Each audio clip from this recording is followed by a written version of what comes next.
Patient stance ABVP ने लिया है।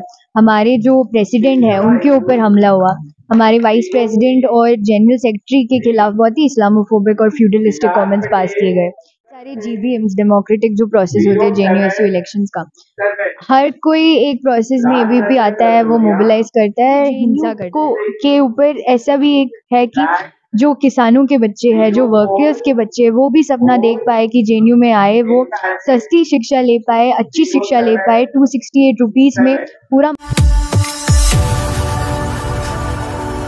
अभी हमारी टीम जेएनयू में है, जवाहरलाल नेहरू विश्वविद्यालय दिल्ली में, जहां पर की स्टूडेंट यूनियन के चुनाव चल रहे हैं और स्टूडेंट यूनियन में जो वाइस प्रेसिडेंट की उम्मीदवार हैं के गोपिका बाबू हमारे बीच हैं। हम इनसे जानेंगे कि किन मुद्दों पर, किन वादों पर चुनाव लड़ा। सबसे पहले तो आपका स्वागत है। तो आप इलेक्शन में वाइस प्रेसिडेंट की कैंडिडेट हैं लेफ्ट की तरफ से, किन मुद्दों पर आप ये चुनाव लड़ रही हैं? क्या वादे आपने स्टूडेंट्स से किए हैं? हम देखते हैं कि ये जो प्रोसेस हुआ है इलेक्शन का, उसमें बहुत सारे जीबीएम्स डेमोक्रेटिक जो प्रोसेस होते हैं जेएनयू इलेक्शंस का, हर कोई एक प्रोसेस में एबीवीपी आता है, वो मोबिलाइज करता है, हिंसा करता है। और ट्रिपल एस जो स्कूल ऑफ सोशल साइंसेज है, उसके जो जीबीएम हुआ था, उसके बाहर आकर इतने ब्राह्मणवादी एंटी रिजर्वेशन स्टांस एबीवीपी ने लिया है। हमारे जो प्रेसिडेंट है उनके ऊपर हमला हुआ, हमारे वाइस प्रेसिडेंट और जनरल सेक्रेटरी के खिलाफ बहुत ही इस्लामोफोबिक और फ्यूडलिस्टिक कमेंट्स पास किए गए। तो स्टूडेंट्स के सामने ये तो एक्सपोज हुआ है कि एबीवीपी एक रिग्रेसिव फोर्स है कैंपस में और उसको इस बार हराना है। और हमारा मुद्दा हमेशा से यही रहा है कि जो पब्लिक एजुकेशन का जो एसेंस है वो बरकरार होना चाहिए जेएनयू में, क्योंकि जेएनयू को के ऊपर ऐसा भी एक है कि जो किसानों के बच्चे हैं, जो वर्कर्स के बच्चे हैं, वो भी सपना देख पाए कि जेएनयू में आए, वो सस्ती शिक्षा ले पाए, अच्छी शिक्षा ले पाए। 268 रुपीस में पूरा मास्टर्स का एक सेमेस्टर चल जाता है और पूरा एक सेमेस्टर का फी हमारा 268 रुपीस ही होता है, पीएचडी में भी। तो यही है कि पब्लिक एजुकेशन का जो एसेंस है उसको बरकरार रखना है और प्राइवेटाइजेशन और कॉर्पोरेटाइजेशन का जो भी एजेंडा हो सरकार की, चाहे वो एनईपी हो या एफवाईयूपी हो, उसके खिलाफ लड़ाई लड़ना है। वो एक मजबूत यूनियन ही लड़ सकता है, वो लेफ्ट का यूनियन है। चलिए, चुनाव हो चुके हैं, कल नतीजे आने वाले, क्या लग रहा है आपको, किस तरह की उम्मीद है?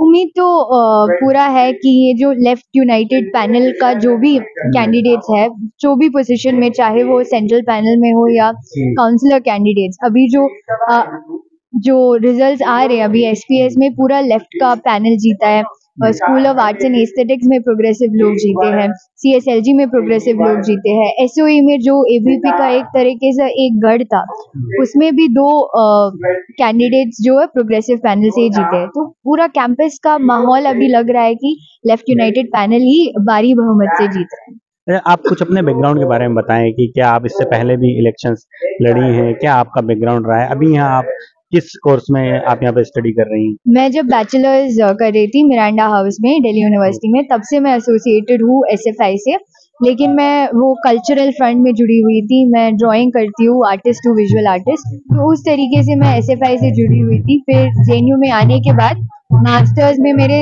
सेकेंड ईयर में मैंने चुनाव लड़ा था, ट्रिपल एस काउंसलर मैं जीत चुकी थी इससे पहले वाली यूनियन में, और अभी मैं सेंट्रल पैनल की कैंडिडेट। वैसे कहाँ से आती हैं आप? मैं त्रिशूर है एक डिस्ट्रिक्ट केरला में, वहां से आती हूँ।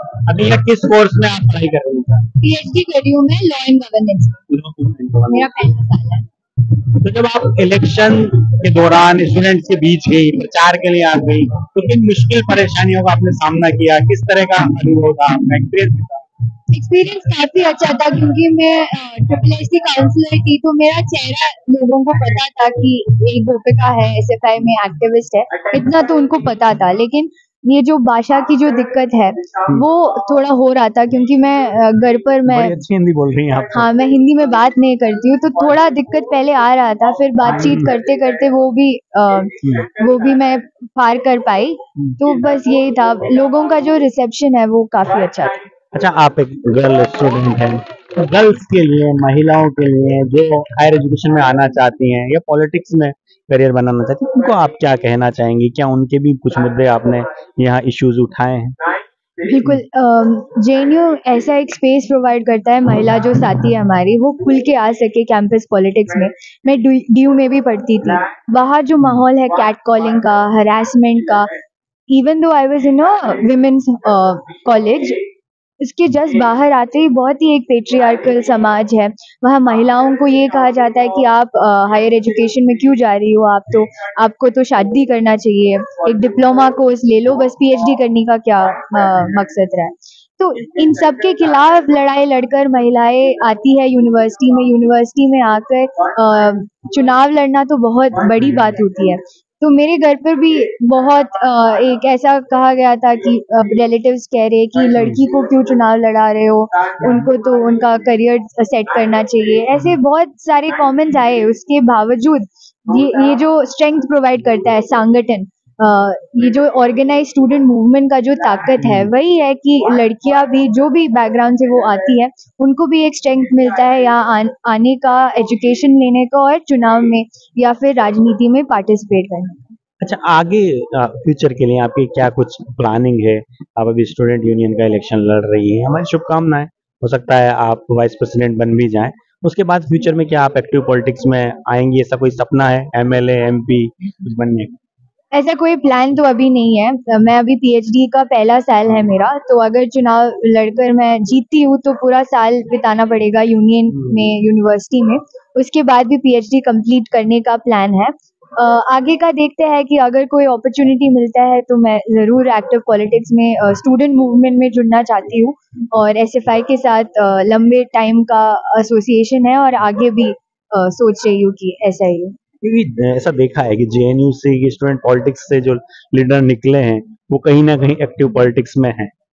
ऐसा है, लेकिन मौके जब मिलते हैं। हाँ मौके मिलते हैं, लेकिन मैं जब जेएनयू में आई थी तब 4 साल से वहाँ यहाँ जेएनयूएसयू इलेक्शन नहीं हो रहे थे। 2019 में हुआ था, उसके बाद कोविड के दौरान नहीं हुआ था।